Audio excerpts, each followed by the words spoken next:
Hello and welcome to Afterlife Topics and Metaphysics. This is Cyrus coming at you with a new video tonight. Now you might hear a bit of a pop music soundtrack in the background. That is because I am at a coffee shop in Hanoi, Vietnam.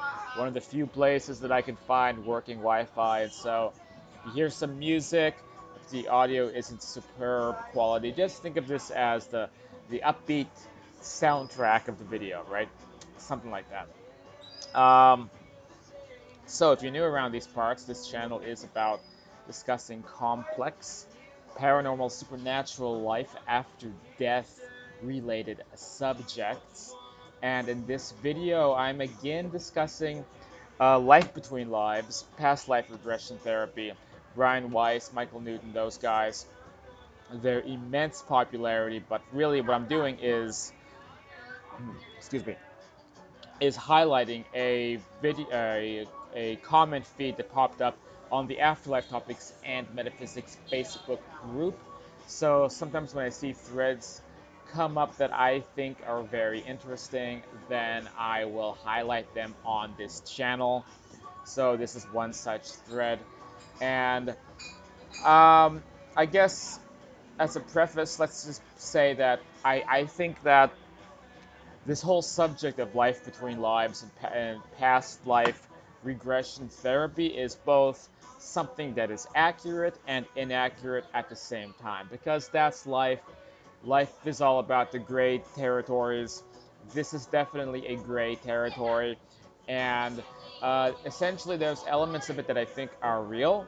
I do think it's possible to go into a hypnotized state and be able to access memories from what we could almost describe as parallel existences, parallel dimensions, multi-dimensional consciousness. I don't see, based on everything I study and everything I've experienced, there's no reason in my mind why that's not possible. But, excuse me, there's something caught in the back of my throat a little bit. Sorry about that.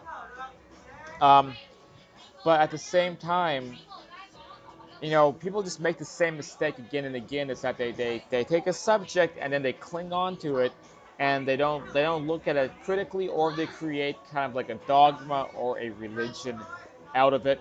So that's something we also have to be very vigilant against. So this was a very interesting thread that kind of highlights some of those problems in the LBL past life type of world.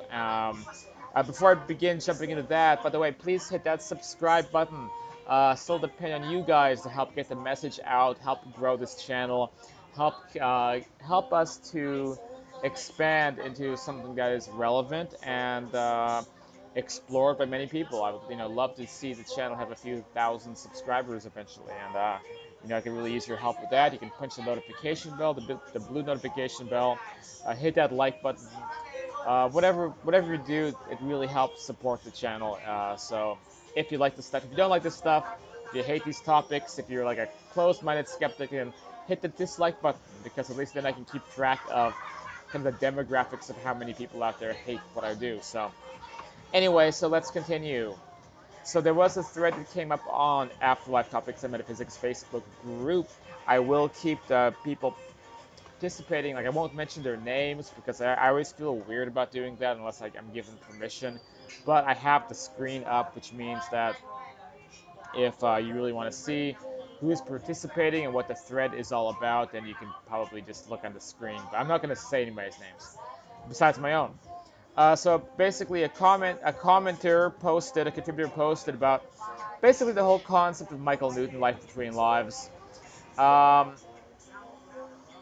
how that there is this kind of strange inconsistency going on.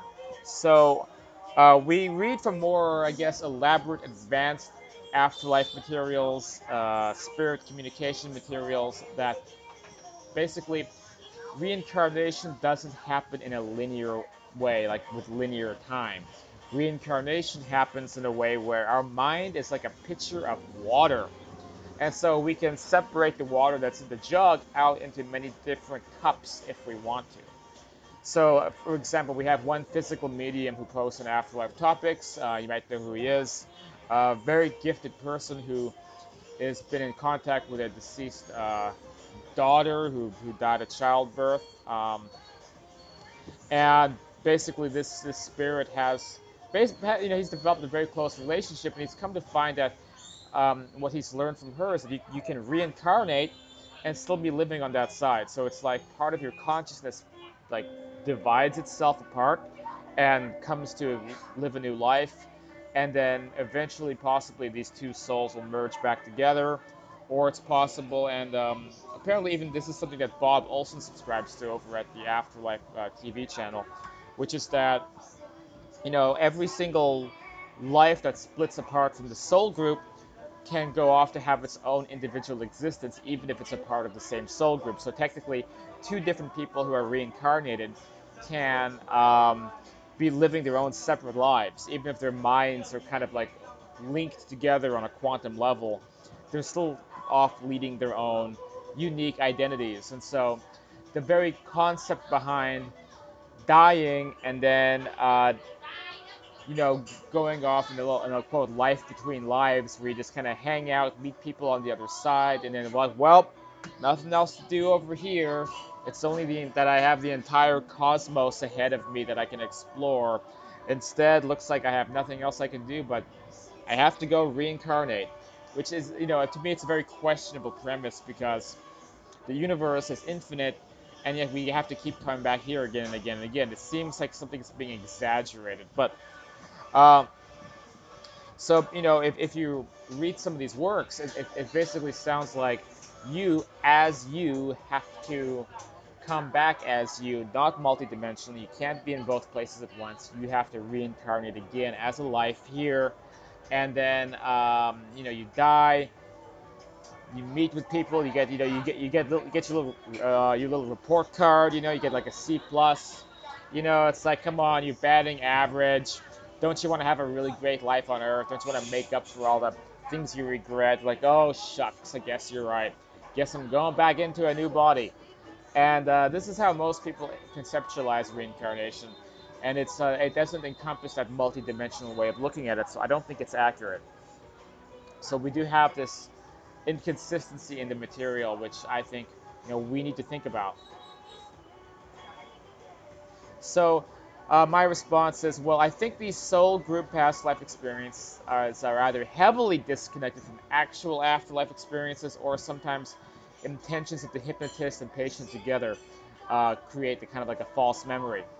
That's how we get into those ridiculous ideas that we often bash on this channel about, for example, somebody who's an evil person is just playing a role, but we know that this goes against kind of like core spiritual values and teachings from a lot of very wise teachers, whether that's like Seth or Silver Birch or there's a lot of different channeled material, a lot of near-death experiences, a lot of Yogananda. That's another great source of information. All the great wise sources of information basically tell us that we have self-responsibility, and we have responsibility for the destructive decisions that we make. So again, I've made many videos in the past about moral relativism, and that's kind of where a lot of these ideas came from. Was the popularity of the LBL subject. So it's something that we have to kind of think about. And again, it doesn't mean that the life between life stuff isn't real. There's some inconsistencies here that we have to figure out. So we have the main commentator asks about, why is there these inconsistencies between what Jurgen and William Ballman and myself say about astral projection, if we've never described things set up in this life between lives setup way. Um, As he says, in life between lives scenarios, it seems that everyone dies, sees their body, gets met by a guide or loved one, does a life review, then meets up with the soul group, you know, does some studying, shakes some hands, and like, well, back to my body again. And that is an example, in my opinion, of that there is a possibility that some of these accounts are being muddied. It's like there could be a real memory from that side, but it could be that some of these memories are being interfered with, or we have that idea of patient-client expectation fulfillment.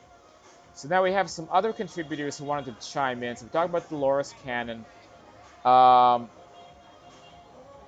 And some commentators are basically saying that Dolores Cannon, who created this quantum hypnosis concept. I don't know too much about this, except sometimes I think it's a bit funny when we attach the quantum prefix or adjective to things. Because if you know, like, does quantum actually mean what people think it means? I don't know. But she created this quantum hypnotherapy technique, and some people are saying that this is more accurate. Like what people have been saying through Dolores Cannon is more consistent about the multidimensional aspect and the deeper element, whereas some of the Michael Newton stuff, the Brian Weiss stuff, doesn't seem as consistent. Personally, I don't know enough to be able to say for sure. If you're if you're an expert on Dolores Cannon, then I would please comment and tell me what you think about that. Um, but we also have a commentator. Do we say commentator or commentor? I don't know. You'd think as an English editor I should know these things. Uh, okay, so now we have a commentator, I think, who, she's a longtime contributor to the group, and she was discussing in the same thread about how she went down this rabbit hole, and she's had some, kind of like different experiences doing this. So she says, this is what I think happened. Because Newton is very dogmatic, he uncovered proof of survival of consciousness and based his inferred structure of the afterlife off his first few patients. So she says, as a result, when she went in for a life between lives session, I guess using the Michael Newton protocol, or I don't know the full story behind it, but nonetheless, she went in to, I guess, Michael Newton Institute or wherever. You're welcome to clarify if you see this video. I don't know the full story behind this, but she says that she failed the LBL session, which she finds very unusual.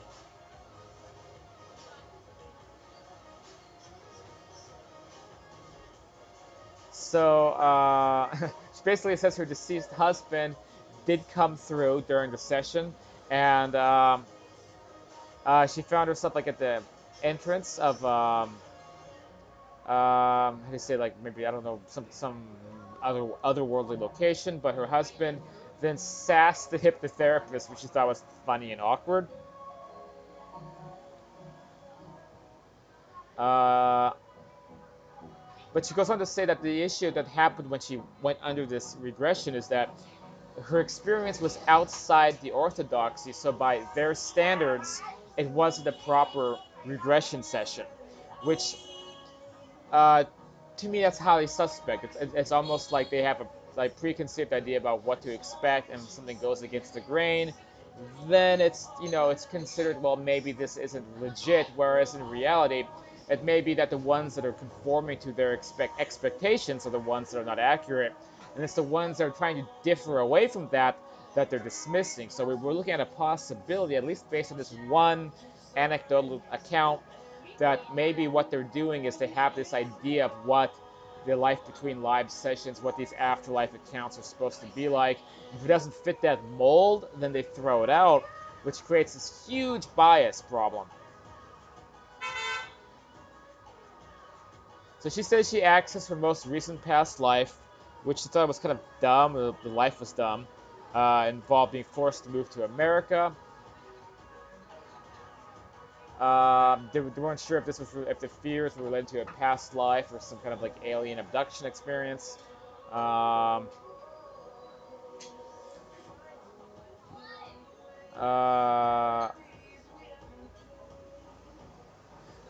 okay, so basically she's saying, like, in the LBL session in which she met her deceased husband, and for them it was a bit off the reservation, and so the hypnotherapist couldn't wrap their mind around her experience with the deceased husband, and so I don't know if they threw the whole case out. Whereas the Dolores Cannon style, the QHHT, the quantum hypnosis uh, techniques, her experiences were still comprehensive in that regard. I'm sorry. I'm just kind of going through all these posts. There's a zillion comments here, so I'm trying to kind of refresh myself about what I wanted to highlight in particular. Okay, so this is what I really wanted to point out. So, This lady who experienced the LBL session, she says, I would definitely avoid spending 5 times as much and going to Manhattan.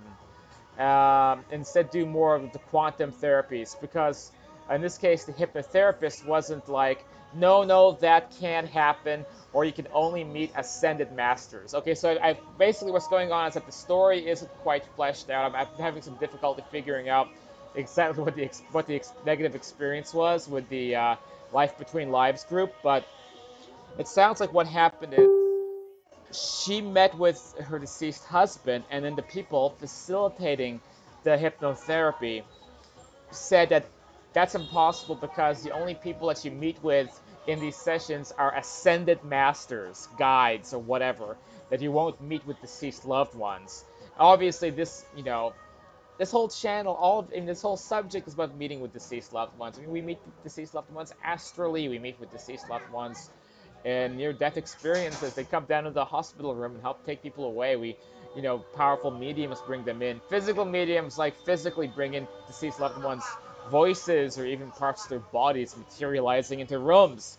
That's the whole point of this whole subject. So, if a past life hypnotherapist has this dogma in their mind that says, well, this experience can't be accurate because unless you met with an ascended master, honestly, whatever the fuck that means. I mean, ascended masters, I mean, I hear that terminology, and hey, maybe there's something to it. I would just call them spirit guides, and there's no reason that a spirit guide would be the only person you can exclusively encounter on the other side.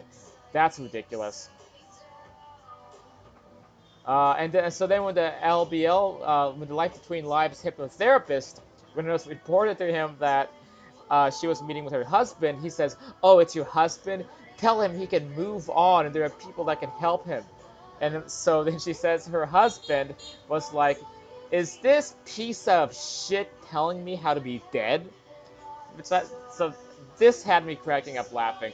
So this hypnotherapist was so blinded by their own um, biases, by their own like kind of fundamentalist orthodoxy about what's supposed to happen in these sessions, that that the hypnotherapist was dismissing an after-death contact and insulting the deceased individual, and also doing that really condescending thing where when someone is contacting us from the other side, we tell them, oh, they must be earthbound.